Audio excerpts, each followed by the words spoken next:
माजी आमदार संजयबाबा घाडगे यांनी नुकताच मुंबईत भाजप प्रवेश केला।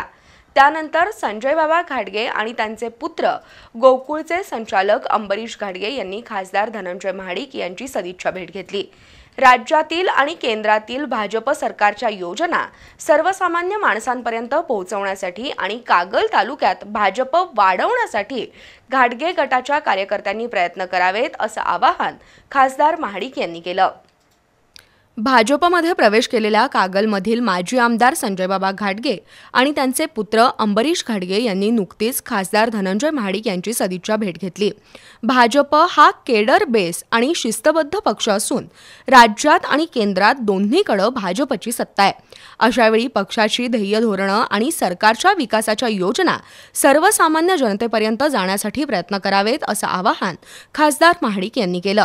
त्याला माजी आमदार संजयबाबा घाडगे यांनी सकारात्मक प्रतिसाद दिला। कागल तालुक्यात भाजप पक्षवाढीसाठी पूर्ण ताकदीनं काम करू। आगामी स्थानिक स्वराज्य संस्थांच्या निवडणुकांमध्ये भाजपला निर्विवाद यश मिळवण्यासाठी आपले सर्व कार्यकर्ते कामाला लागतील अशी ग्वाही संजयबाबा घाडगे यांनी दिली। तसंच महायुती म्हणून यापुढे तालुक्यातील सर्व कार्यकर्त्यांना सोबत घेऊन काम करणार असल्याचं घाडगे यांनी सांगितलं। यावेळी भाजपचे जिल्हाध्यक्ष नाथाजी पाटील, रणजित मुडुक शिवाले उपस्थित होते।